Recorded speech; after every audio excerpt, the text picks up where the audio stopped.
You sound great. Excellent.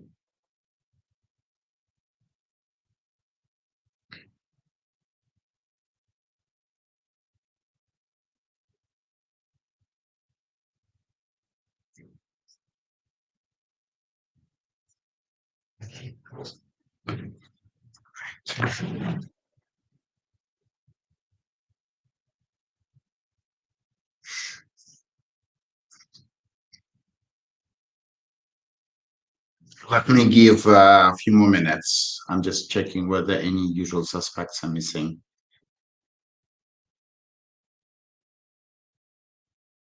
We'll start in a couple of minutes.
Right, let's get started. We have usual boilerplate to begin with anyway. So,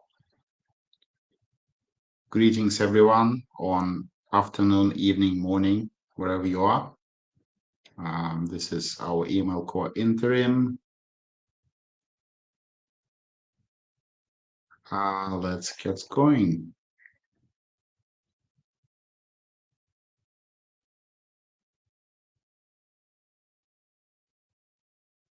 I'm sure you're familiar with the note well, but I'm required to bring this up.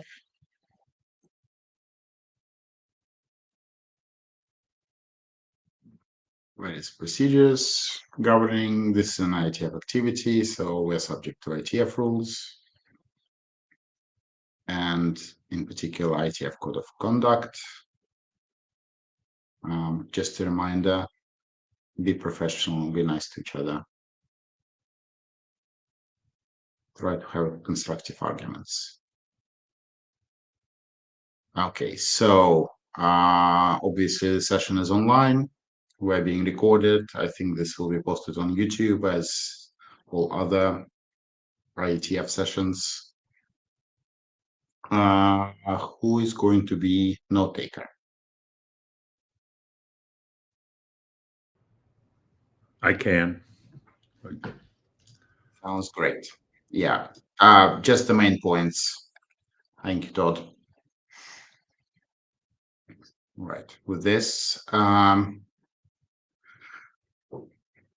so during Dublin IETF, we had SecDir and DNSDir reviews to deal with. I think we addressed all DNSDir review comments. There are some SecDir review comments, and also now we have a GenArt, for which John created some tickets.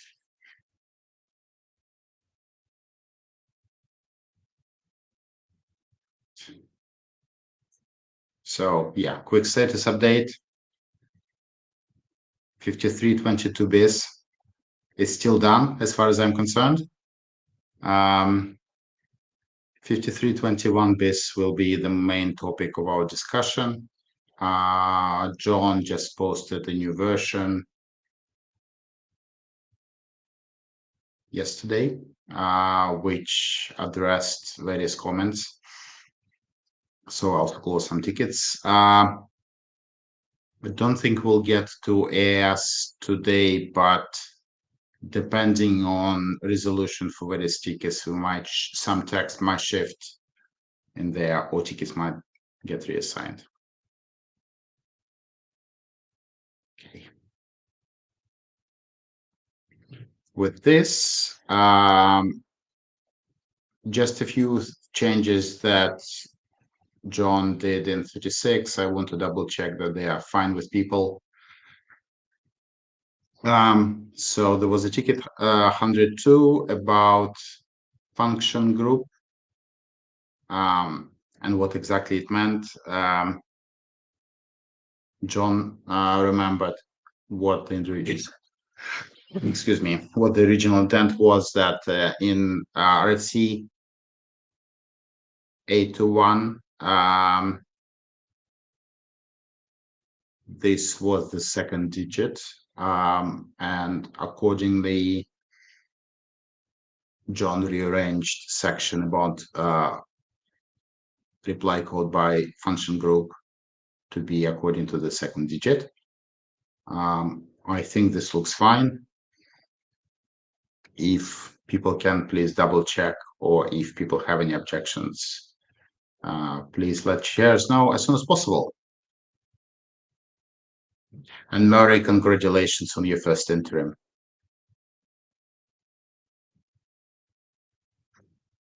Yes, John? I just want to add for anyone who hasn't had a chance to look at -36, that I also clarify, in addition to just reordering, I also put in a sentence or two clarifying what these are about, so the question does not arise again in the future. Yes, you added a reference in the other section explaining what, yeah. So that next time, at least, if we come to this, we'll remember what it is. So, yeah. Absolutely, diffing tools make life so much easier. So, assuming no objections, moving on.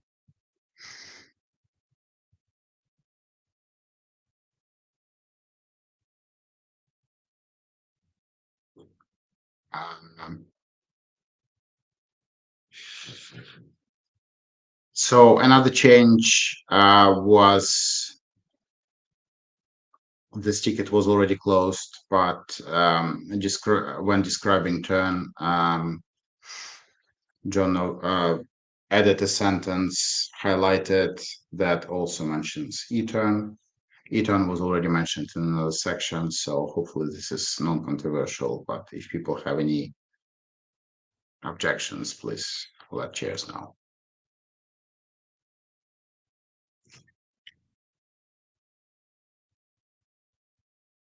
Okay, hearing none. So one of the issues from secondary review was suggestion to.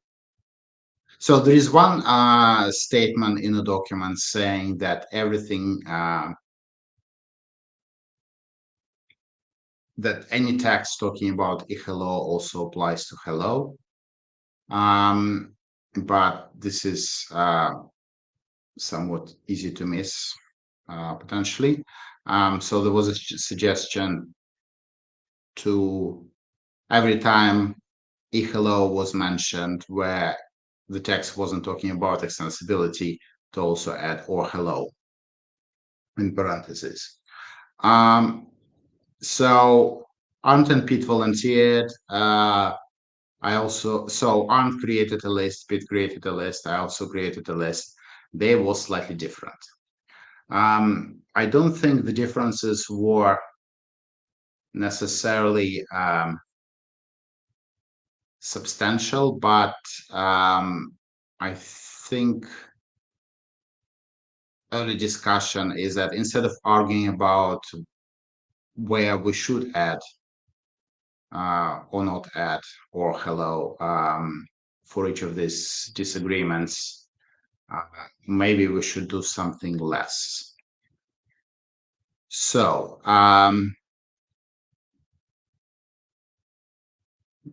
with this, there is an alternative proposal on the next slide, which John has implemented. Is my main concern reading the document was that it might be easy to miss that hello also resets transaction the same way as hello does. And John said, oh, okay, well, actually, this is much easier to address, and there are two places where this should be mentioned, and this is the changes that he's done. These personally satisfy my biggest concern with this, but having said that,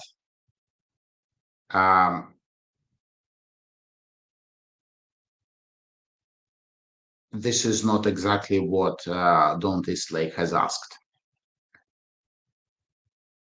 Are people happy with just these changes and not doing anything else?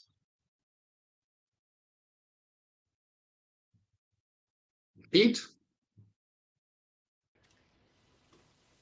Yeah, my impression was that, when I looked over the differences that aren't found that I didn't, and vice versa, these were due to basically human error. And so I think leaving them alone is probably the right thing to do, because we're just going to introduce some human error when we miss one or two and don't do it in the right place or do it where it doesn't belong. And this explains the one case where there's a significant difference. Let's just do that. Yeah, I found double checking this that there are possibly some deep philosophical interpretation differences, whether something like applied more generally between a hello and hello, and whether it was a server implementation detail or not. At the end, I thought it was just easier to leave it as is and do the smaller change. Dave Crocker, I mean, the X hello is kind of the same thing as doing hello, hello, or hello. I think that's pretty equivalent.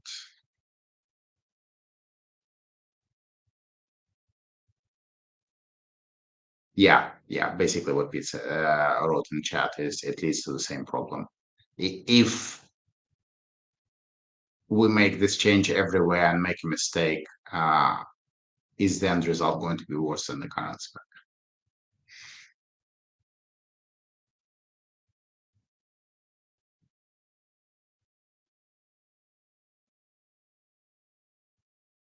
Right, and I appreciate Don't is not here, but I don't believe this was a particular important thing for him to. I don't think that was a hill for him to die on. So, okay, hearing no objections. Moving on.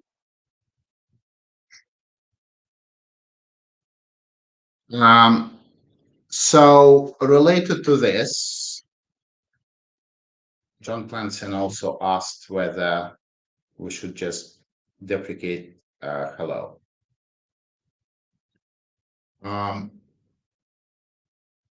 personally think this is probably going to be a riskier thing, even if we agree to do this. But to be honest, speaking as participant, I don't think there is much point in this. I can obscurely imagine that there is an implementation that wants to save a few bytes by using hello instead of hello and doesn't require extensibility. But I know it's quite obscure, but that's kind of where I was, what I was thinking. Yes, John. Yeah, just to clarify, my personal preference is that we not do this, that we just leave it alone. But given the intersection between the conversation about a hello versus hello and the conversation about turn, there seemed to be a question that needed to be asked. But like you, I'd be more than happy if the working group decides that it's been asked and we're just going to move on. Yeah, I think having it in a ticketing system as a question that we considered, even if briefly, I think it's a good thing. Barry? Yeah, I think this is fodder for the AS. Leave it alone here. Certainly, we could put a strong statement in the AS that says that anybody who uses hello, except in very special circumstances we can't imagine, is at this point out of their minds or hopelessly outdated. But as far as actually deprecating is concerned, as I say, I don't think it's worth the effort. Okay, sounds good. I know we have quite a small group, but people seems to be pretty unanimous in not touching this. Okay.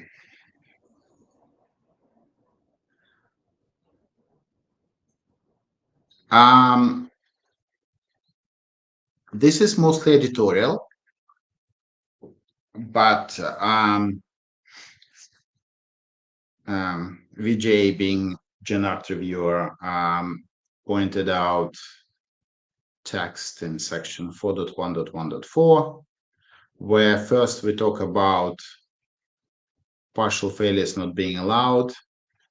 Then we talk about something else, and then in the following paragraph we talks about handling partial success. On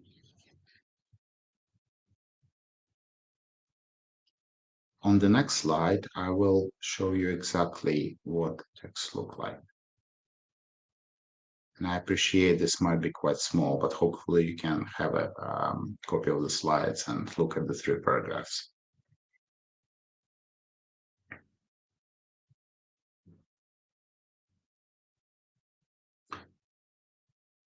So first we talk about not allowing partial failures, then we talk about what happens on when the server accepts the message on relaying and final delivery by adding trace.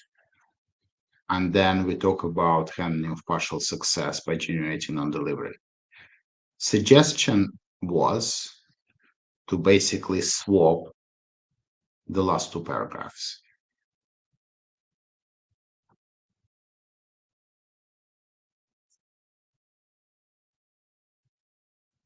Yeah. So, John?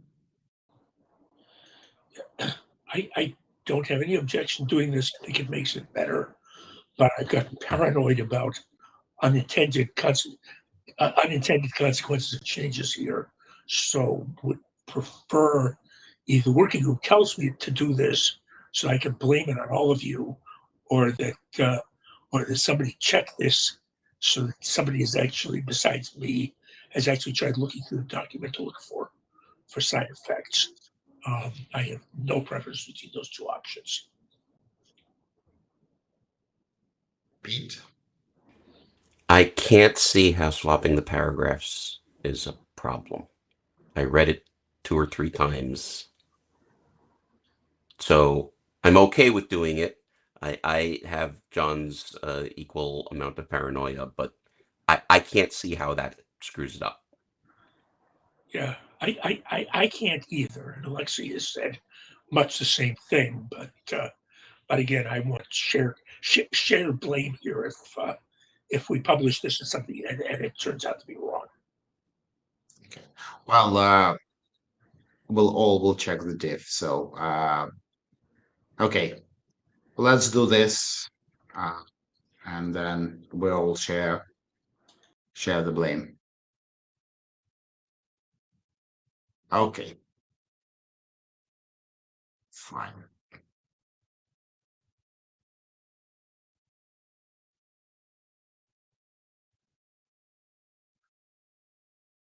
Now we're coming up to slightly more controversial stuff, with the stuff that had more discussion, and I'm not entirely sure where we ended up with things. I did my best effort to represent different opinions on the mailing list. I can still obviously be wrong about this, but I hope that what I've done gives justice to different issues. So,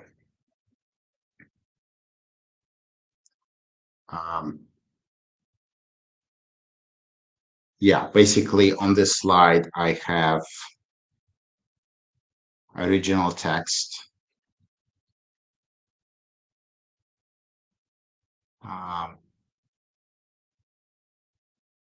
That has a must not requirement, must not lose message for frivolous reasons. Braun and Todd proposed a rewrite which still use normative language, but improve things somewhat. And Dave Crocker proposed an alternative that doesn't use normative reference, because I tend to agree that this is hard to test for. So, I have a small side note, which is just a little thing that bothers me, is I would like to take out disk failures. Reason being is I don't actually know that many MTAs that once the message is written to disk will cope with the disk failure after that. If this is supposed to talk about out of disk space or failure to write to disk, I think that is covered by other examples, including resource shortage. Other than this, I'm happy with either. I personally prefer Dave's variant because it points out explicitly that making a decision to discard the message for good reasons is one of the things that, an MTA can do. Comments?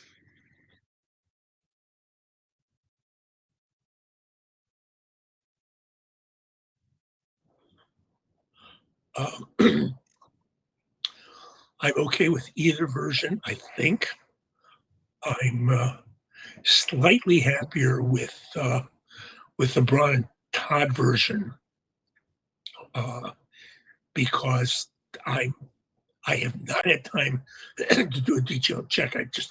I looked for various reasons. I looked at Dave's current version only a couple of hours ago, but we haven't started talking about reasons to explicitly intentionally discard messages in this section or this set of paragraphs at all yet.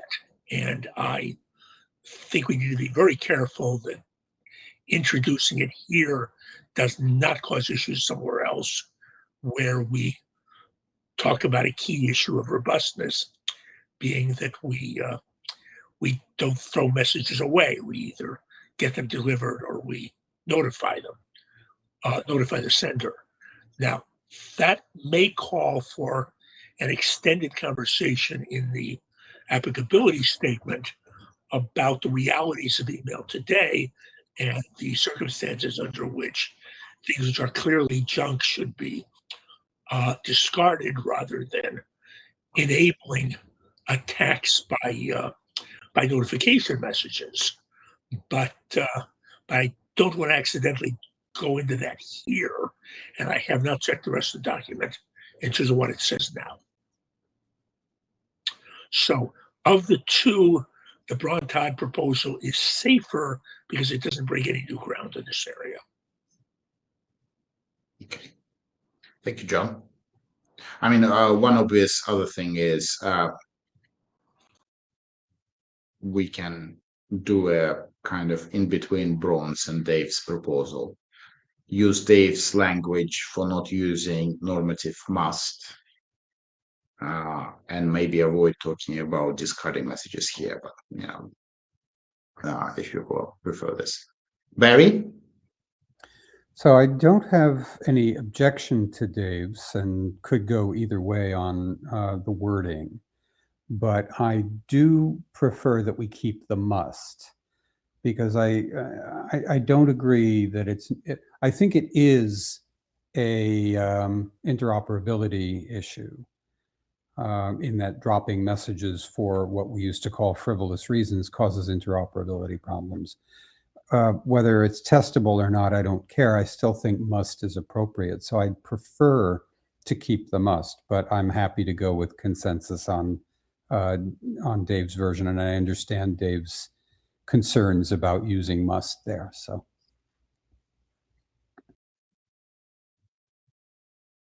Okay. Murray, do you want to talk about this as an individual?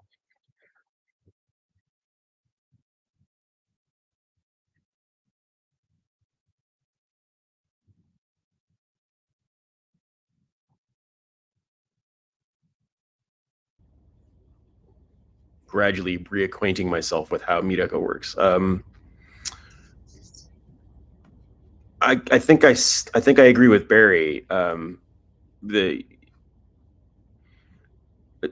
Is the system interoperating properly if you don't do what it says? That's where my head's at with it. So I mean, I could probably go with either of these. I slightly prefer Dave's. Under the terms I said in the chat, and then add Barry's thing to it. That pretty much captures where my head's at.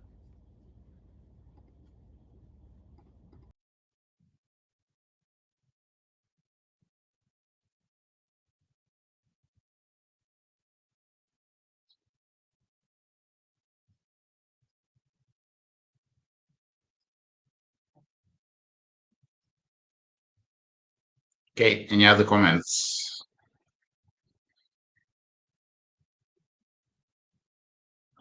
I mean, I think most people agree that either version is better than the original text, but we are a little bit closely split between the two versions. So I'm just trying to figure out what the best way forward. I think there is a slight version of preference from Braun and Todd's text with the normative must. I think this is what I'm hearing. Can people live with this?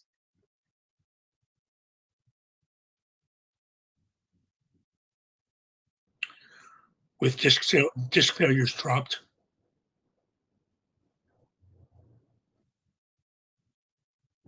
Okay, so Murray said he can live with this. Yeah, I can live with this as well as an individual. So,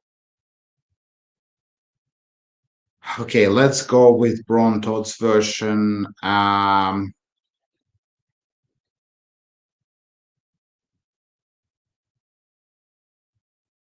There might be some minor wordsmithing. I think Murray suggested some changes, minor changes of words. I would like to drop disk failures, or maybe suggest a rewarding for this. I'm happy to bring this to the mailing list if people prefer.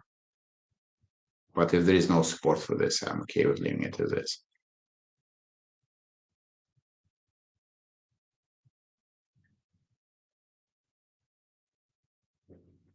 So, John, as far as I remember, you already have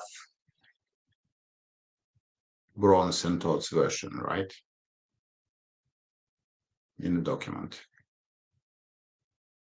Yes.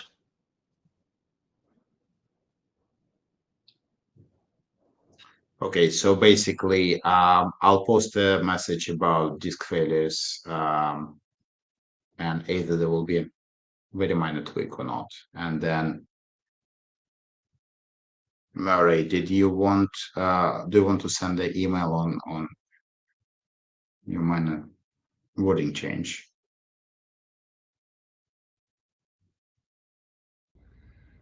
The suggestion about must, or what are you referring to?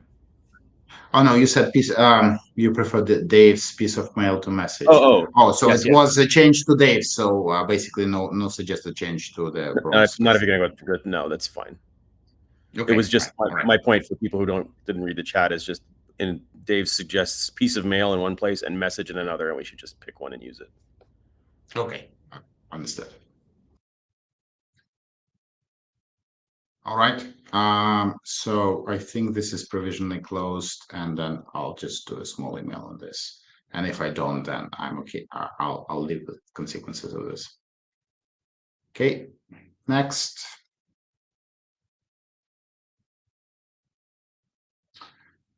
Right. So this is an interesting one. Well, as if our issues are not interesting. This came out of Gen Art review, asking about why the peculiar text if content conforms to other contemporary standards and what exactly it means. As it turned out, John reminded us that there were reasons why the text is like this. So actually, content was allowed to have different format in other environments. And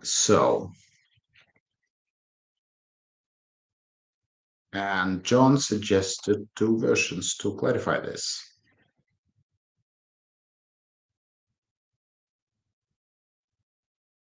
So this first version says SMTP data protocol unit normally has two parts.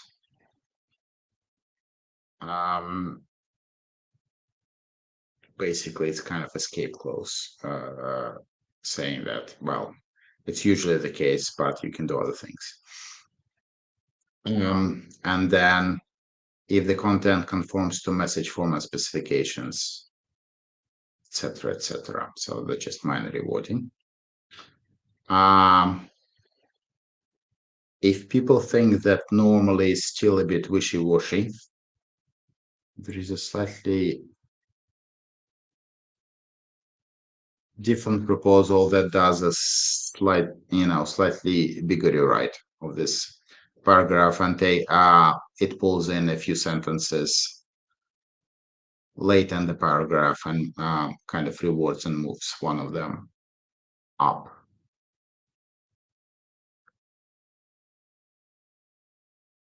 So this is explicit that on public internet, when you use the SMTP, we're expecting the header and content format. Comments, please. Which version do people prefer? Or do people prefer the original text? I think I agree with John that the original text is somewhat broken because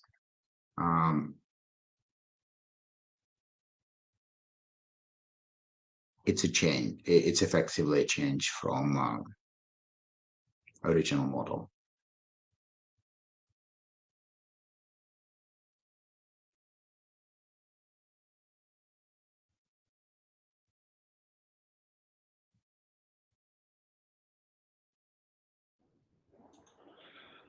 Since Yes, everybody John? else is being silent, I don't have a strong preference between these two, or I wouldn't have suggested both of them. The difference is the second is a little bit more clear and explicit. The first is much closer to minimal change.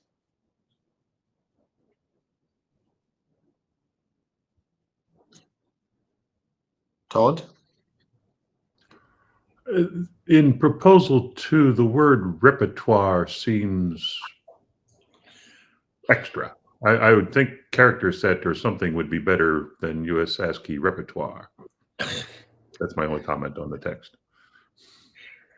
That terminology is used elsewhere in the document, Okay. which is one of the reasons I picked it up here. There's also a subtle technical issue having to do with ASCII characters versus other sorts of things which are in ASCII that we could spell out if anybody wanted to make this even more tedious. Fair enough. It's not a hill I want to die on or anything. It Yeah. just stuck out at me. Nor I, for the record, but as I said, it's language used elsewhere in the document. And it is the technically correct language according to the ASCII spec.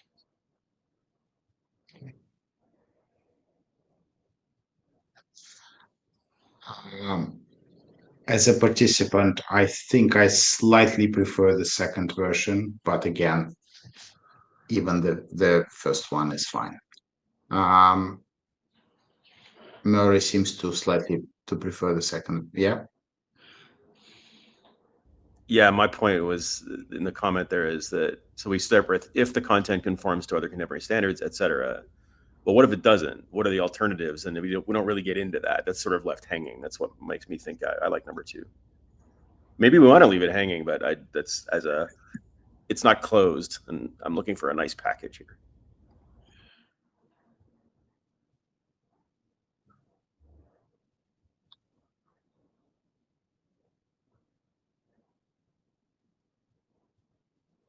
Okay. I think Pete found a typo or an extra word. Pete, do you have an opinion about the two choices? I absolutely have no opinion about whether we should make the change. I'm fine if you do, fine if you don't.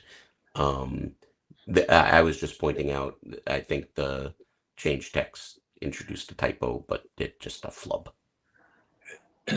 As I think I pointed out in the message that was posted, if this is the only typo or minor rewording that this second proposal needs, I will be pleasantly surprised. It doesn't look like a typo to me. I agree. It says- I it think says Is it a missing comma? Okay. It may relax these restrictions completely, or for the content body and content header fields specifically. Gotcha. Yeah. Yeah, put a comma in there.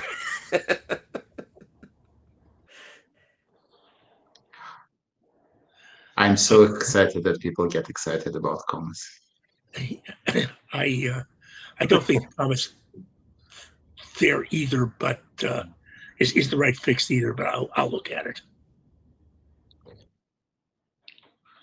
Right. Anybody else wants to weigh in on this? In the absence of further feedback, I think slight preference for proposal 2, so let's do it. Okay.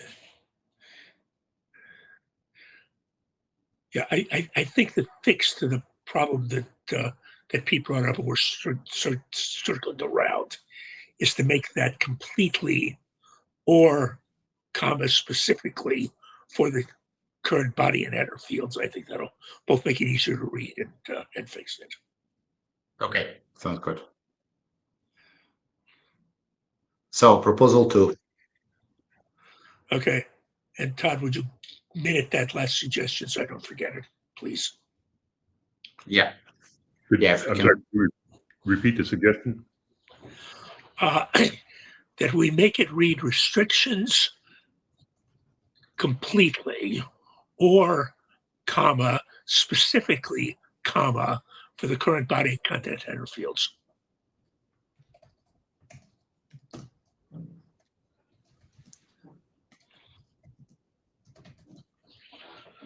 Okay, I think I got I it. think it was correct.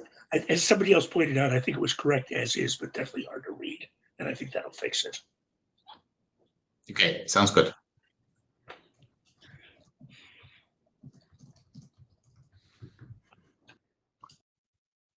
Okay.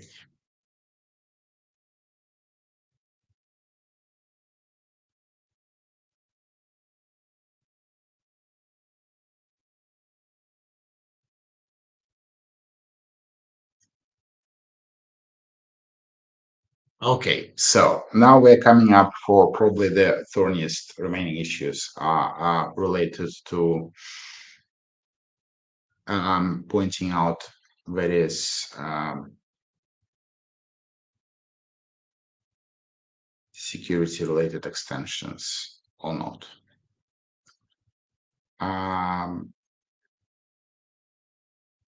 John. I am, with one qualification, which is important, okay with Murray's text. The qualification is that I am strongly opposed to introducing discussion, especially real or implied requirements for any extension into 5321 BIS by name that that is not directly concerned with how SMTP works. Now we've got, for example, things like BDAD and SMTP UTF-8 and 8-bit MIME mentioned here, but those actually affect the way SMTP works, because in all three of those cases, we got requirements elsewhere for ASCII lines, and if we get rid of lines or we get rid of the ASCII requirement, then we're changing how SMTP works. The rest of the stuff is supplemental. DKIM is the worst of the bunch because, as somebody else pointed out, it's really something that ought to be discussed in 5322 BIS if we discuss it at all. And more important, it's in flux, and putting it in here reopens the entire discussion about what 5321 BIS should say about trace fields as a model beyond received and return path. And we made that decision one way once and then changed our minds. And personally, I'd rather not revisit it. Start TLS is a little bit less serious, but there are other ways of doing that, and other ways of doing the tunneling, and it does not affect how SMTP works.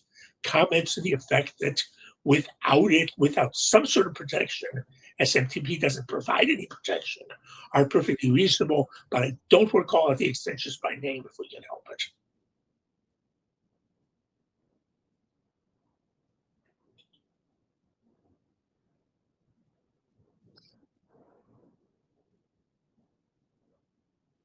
Murray, because this text was suggested actually in a private email that didn't go to the mailing list, so maybe you can talk about.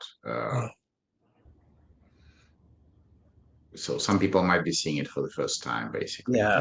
Can you also remind me, where did you expect this to be added? That's probably important. Oh, I didn't. I lobbed some sample text over the wall that I thought, so that for everybody who's not aware, this was a conversation I think that came up with during the last call with one of the security ADs, and the obvious concern is that SMTP is easily spoofable for some definition thereof. It can take any input and will generally trust whatever input it's given. The modern internet basically expects Star TLS. We should make, this was his statement, we should make some sort of normative connection to it and do things that I think that there is a more of a broad brush here to things that people generally do these days, things that are normal common practice. But I like the distinction that this is specifically an SMTP document, so we should be making these references to things that are directly affected or directly involve SMTP, and DKIM and SPF, which are, well, SPF is at the envelope, but it's entirely supplementary. And I would say that it is currently under evaluation. I'm trying to find the right word. The community that uses it is starting to become skeptical of its continued value. So that argues to me to not specify SPF here. And DKIM is, you're right, is directly, it's header material only. So it would be fine. And I don't want to go back and add it to to 5822 bis. So that's why I suggested maybe doing that in the AS as a like here's a menu of things that the modern internet expects, and you should go do these things. But Start TLS, if that would probably satisfy the concern I heard with this from the security ADs, if we're willing to do just that one. And I didn't have a specific feeling about where we would say that. Yeah, I think this paragraph or some very close variation of it up to the for instance is just fine. And that, and we could put an explicit forward pointer in the AS there, but I just don't want to get into that level of detail, as I say, especially since there are other tunneling arrangements which don't use Start TLS, and DCAM and SBF are in, to use slightly different language than you used, in growingly ill repute in certain parts of the community, with one of them being looked at as bad and not as useful as it was thought to be, and the other one in the middle of a very active discussion about a replacement protocol. Right. Okay. Let's drain the queue first, and then we'll. Dave.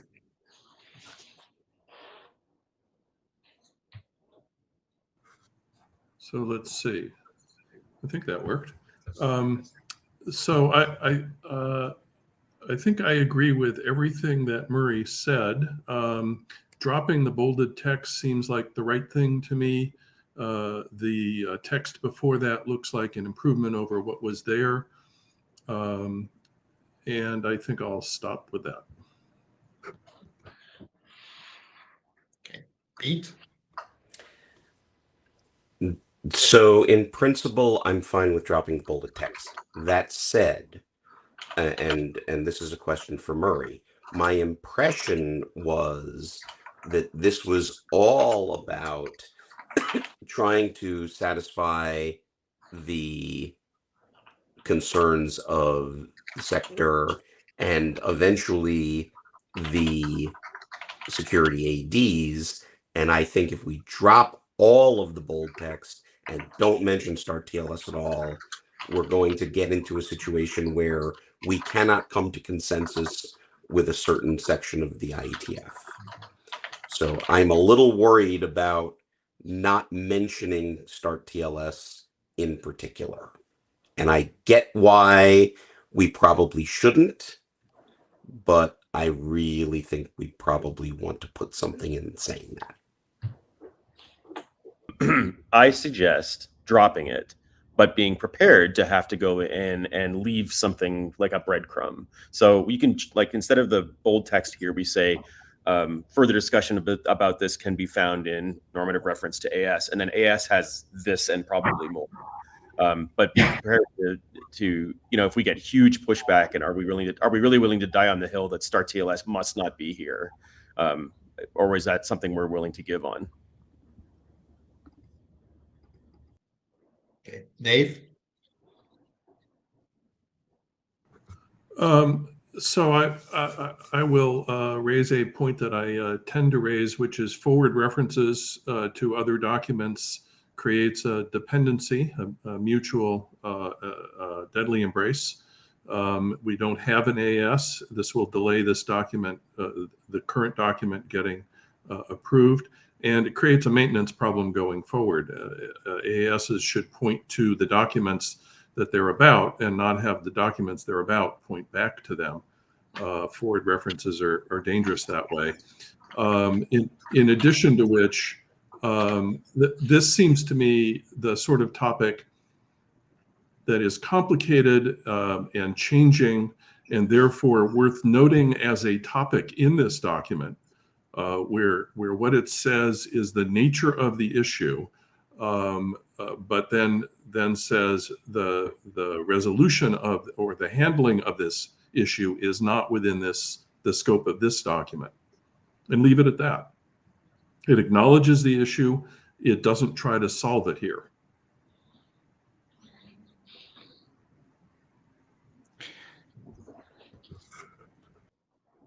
Okay. Barry.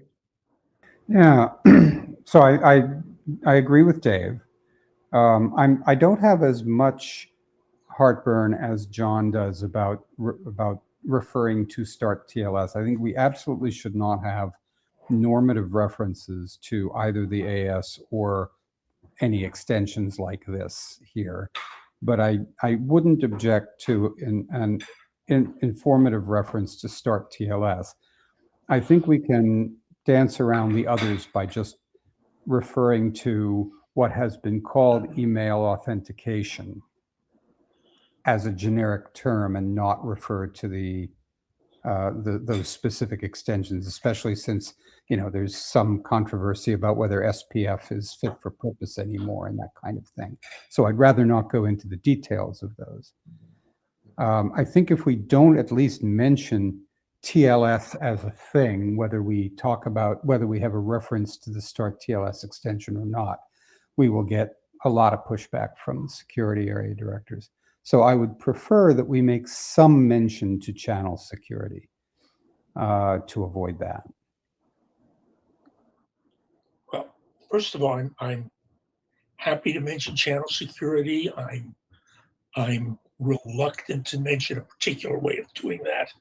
Again, as Dave suggested about my now withdrawn proposal, I'm aware about, I'm concerned about forward reference, despite the fact that there's a document there, because this work is just not stable. We may have TLS 5 before the SMT period runs out. So making general comments about channel security is fine. Calling out a specific thing here is problematic, I think. And my discussions with both Donald Eastlake and Paul Waters was that if we discuss this in the applicability statement and are very clear that there is an applicability statement, which the introductory material in 5321 BIS strongly does now, that the applicability statement is important without making normative references to it or getting dragged down into the problems that Dave mentioned. I think we're fine with the conversations we've had with them, as long as the text of the applicability statement is fairly specific. So one version of that is that I'm willing to rely on that and fight this fight if we need to. I'm very concerned if we accept Start TLS, the individual who didn't manage to get himself on the call, who has been pushing very strongly for DCAM and a number of other things, will subject us to several rounds of ranting. And that's not coming from the security area, that's coming from one particular individual.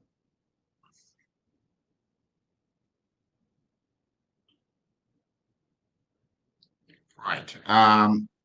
Trying to recall our conversation in Dublin, I think we were discussing trying to do informative reference to AS and then see whether it will work out, what kind of feedback we get. For practical reasons, I think we'll probably need to ship AS and this document together because people will review both, but with big hope that AS is not going to take very long. The remaining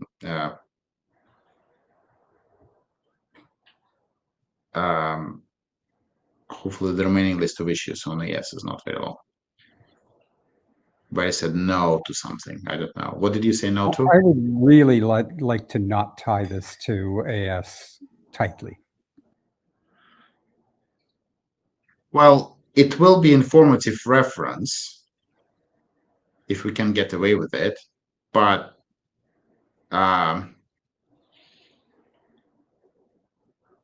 I'm kind of a little bit worried to send this document to ISG for review until we know whether AS will, is nearly done. It sort of depends, how quickly we can move this, I suppose.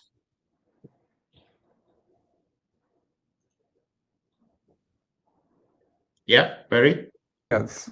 So the alternative is to put in the Shepherd write-up that the current draft of the AS should be read alongside this for review purposes. Might be the right balance to point them to it, tell them to have a look at it, but not have them shipped at the same time and not have them not have this dependent on that.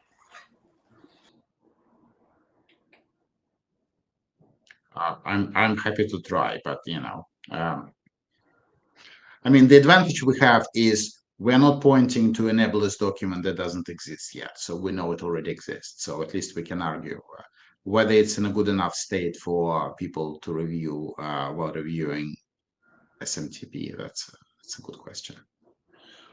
Well, there's already an informative reference to the AS in the document, explained in the opening sections which talk about relationships among documents. That's been there in a few versions now.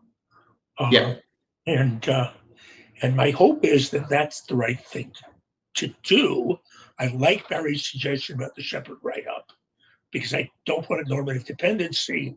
And I think that unless we and the ISG are at a point where 5321 is considered stable, about as stable as 5322 bis is, that we're going to have trouble finishing the AS because we will keep having arguments about whether a particular text should be in one place or the other. Okay. All right. So, Pete, did you want to? Yeah, I'm most happy with leaving it exactly without the bold text and maybe adding a line about channel security in particular in that last sentence before the bold text. I just want to be clear that, Murray is comfortable trying to defend that because I do think that putting a mandatory must use start TLS in this document is probably a hill we do want to die on. Yeah, the other problem here, which again, I do not want to get into in this document, if we can avoid it, is that we know what channel security means and session security and those things mean, and we know that in a hop-by-hop environment that doesn't really mean anything unless other constraints apply. But I really do not want to go there in this document, and I have problems talking about this stuff very much in this document without explaining that problem. And again, happy to try to write text for the applicability statement, but going much further here than we have gone with the text without the highlighted stuff, and plus or minus maybe an offhand about channel security, offhand comment about channel security, seems to be about as far as we want to go. Okay. Right. I think we have my understanding of the discussions with Donald and Paul is they're okay with that.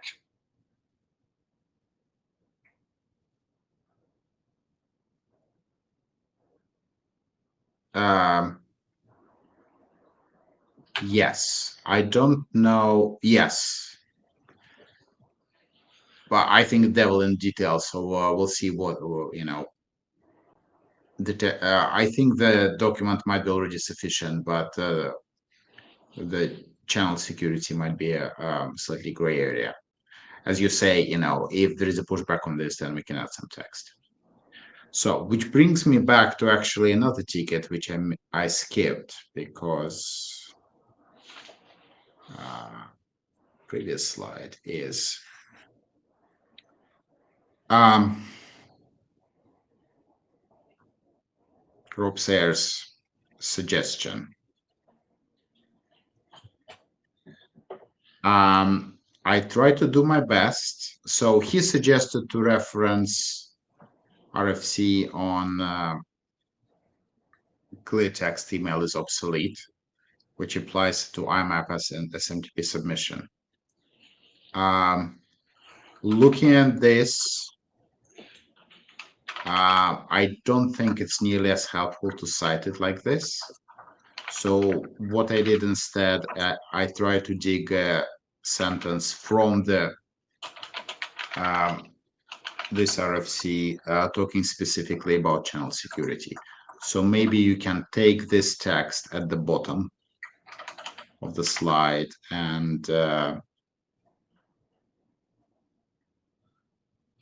if we end up talking about channel security, they might be explaining how it's useful.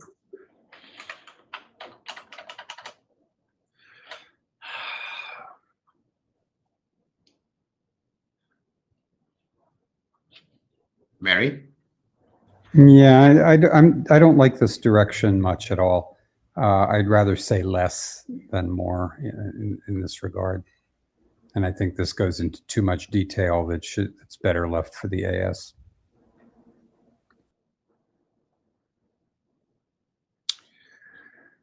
John? Agree with Barry.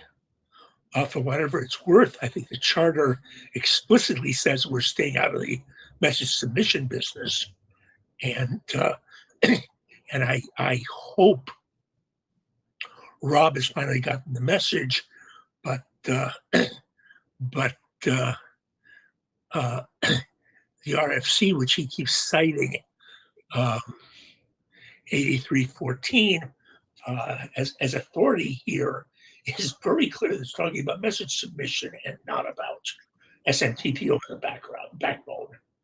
And, so in addition to Barry's comments, I think we are prohibited from going there. And I think going there doesn't make any sense. If we want to talk more about about this in the applicability statement, we should debate it at that point.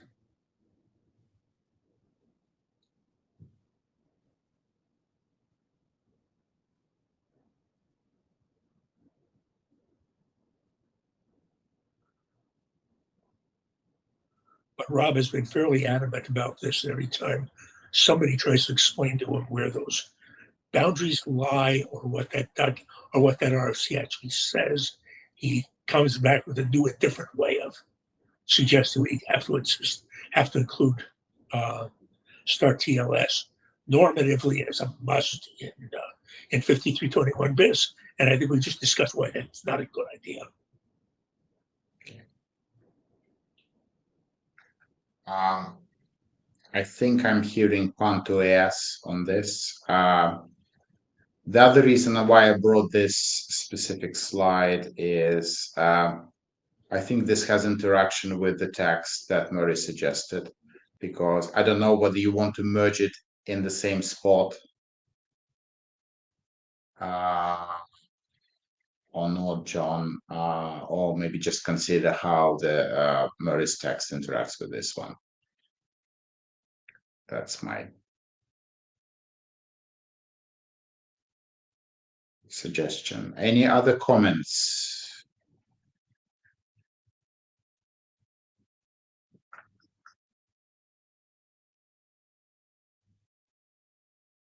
Okay, so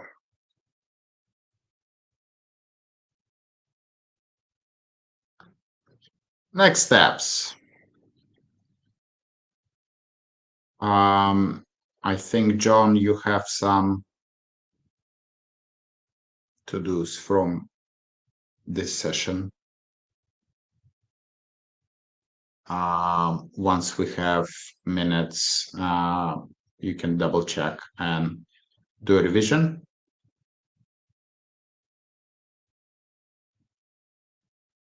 Do people think we need another interim to catch any other remaining issues as well as to progress AS? John? I think once the minutes are done, you need to put out an explicit call on the mailing list for people to read those and agree or disagree as needed, so we don't get pushback from, for instance, Rob, about how we did something in a meeting we were only permitted to on mailing lists.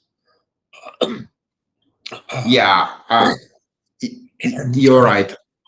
I should do that. And with Rob's specifically, I probably should reply in the thread with him on his specific text and saying, we'll talk about this in AS, but the text as proposed is not workable for other reasons, and try to explain them. good.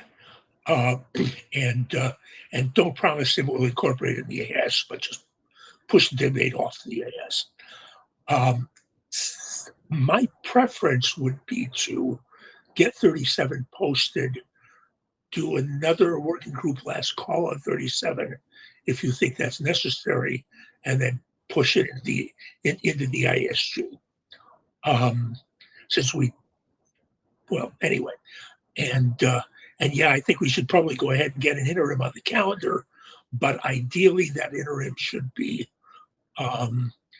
strictly about the AS on the theory that we should, Murray in the calendar willing, donate 5320 Bud Bis to the ISG as a Christmas present.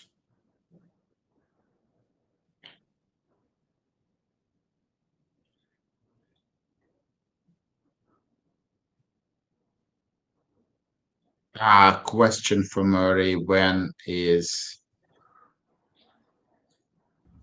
interim? Late in December, I think. No offense, I have too many things to do. Just a suggestion. Looking at the telechat I schedule. I think mid to late January, probably my preference. Okay.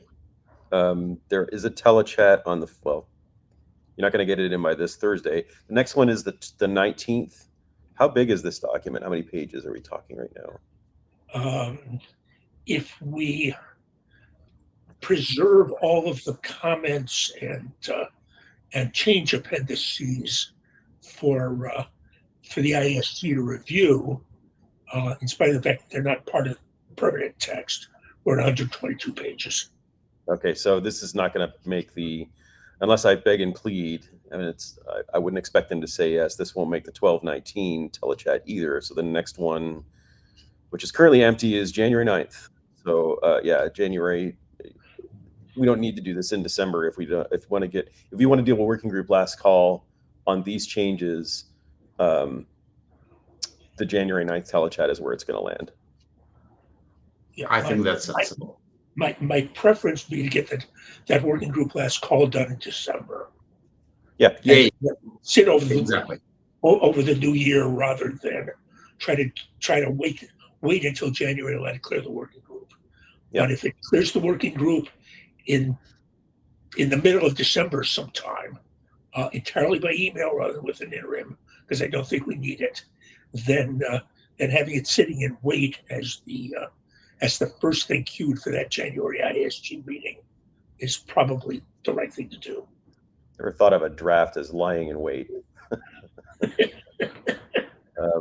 Yeah, this plan sounds fine. The telechat is on the 9th. It currently has absolutely nothing in it, so we won't get bumped by a page. And that even if we use up the entire page count, it just pushes other things off. This is not clearance to add another 200 pages, though. The only things which have been discussed had sentences rather than pages, and it's worth reminding the ISG that there's a tremendous amount of material which will come out subsequent to their review, and is handed to them only to make the review easier and more clear. And you can still change your mind and have me take it all out, which brings us down to about 100 pages plus or minus. No, I'm inclined to just say leave it for now. It doesn't hurt anything that it's there. I think we would like it to. I imagine we would like it to think, oh, this is actually going to be much smaller when it goes. That kind of thing. Right. Mary, I assume you can send email to your co-ADs saying,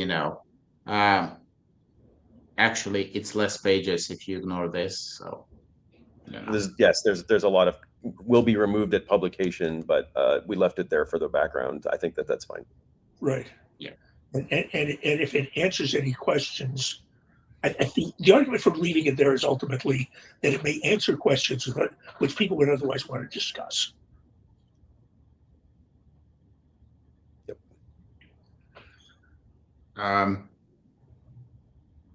Pete points out that we might need an interim to deal with ASG pushback on 5321 bis. Well, one problem at a time. We deal with it when and if we get it. I'm also a bit.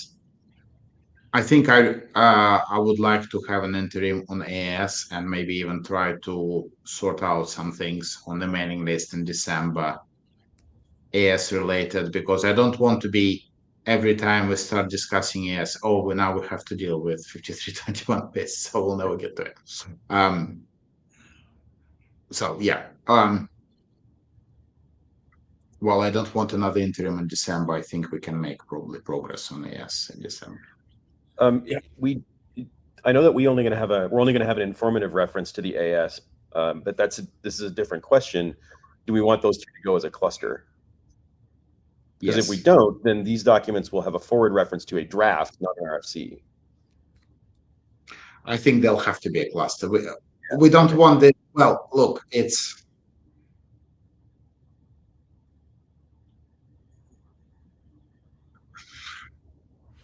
realistically, I don't think. I don't know. I probably shouldn't talk on behalf of ISG, but I suspect we cannot publish SMTP with a then big AS reference with AS if AS never gets published. So I think we're way down the road of we need to finish AS now. So in this sense, it would make sense to make them as a cluster. Yeah, I don't like that answer at all, but I think I agree with it. Well, if anything, I think RFC editor occasionally detects inconsistencies in terminology between cluster documents. So that's kind of having another set of eyes to make sure that they all kind of speaking the same language here is a good thing. So yeah, and my other suggestion would be to elaborate on one of Murray's comments. Let's get an interim in January on the calendar, maybe 2 interims, and an interim in February on the calendar. And canceling interims is lots easier than trying to fit them in after everybody's gotten overscheduled. So let's go ahead and schedule those interims. If we don't need them, we celebrate.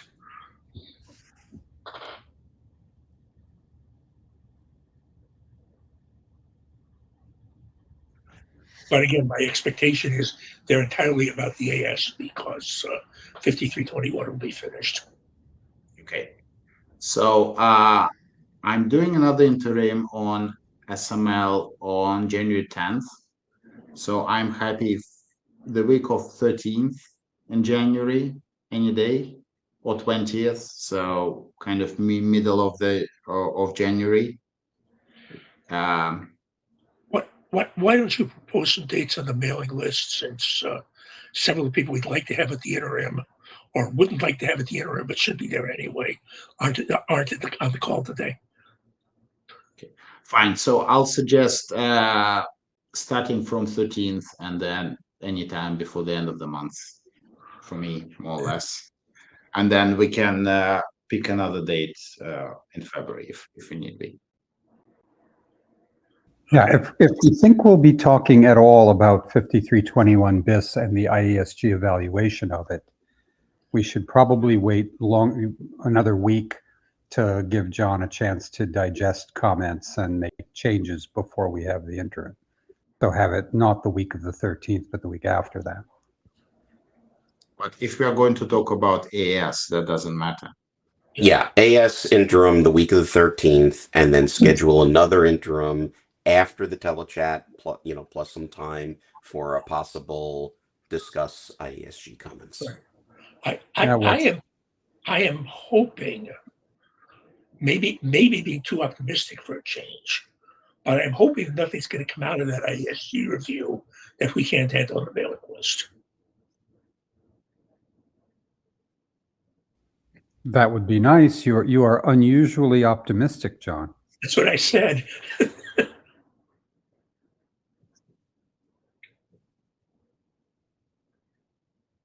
It also depends on how many comments we get. If we get like couple very small comments, then we can just talk about it at the end of the discussing AS tickets or whatever. I think we'll see. Yeah. Yeah. Okay. Thank you all for coming.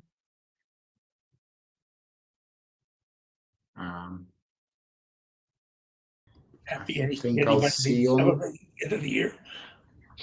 Bye-bye, all. Enjoy. So that you're going to start that WGLC like this week or something, and run it for a week, just so I know what to watch for.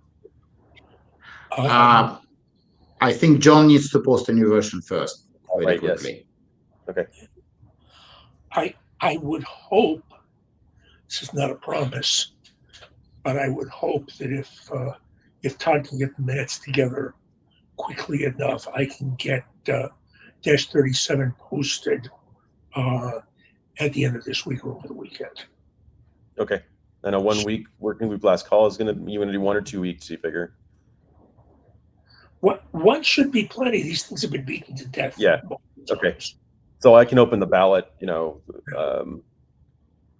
if I do at the end of this week would be like the 6th. So the working group last call would end on the 13th. I can open the ballot the next week. Okay. That works. Okay. Up to the chairs and you, but actually I don't even think we need a week for working group last call. I think we need to, in the same process, ratify the changes made at this meeting, and whether or not we've gotten 37 right. But those should be pretty straightforward. And again, all these issues have been beaten to death at either the mailing list or the tracker. So if Murray and Todd want to put on a note now saying, in addition to reviewing the minutes, it's time to go review the tracker, I think that's fine.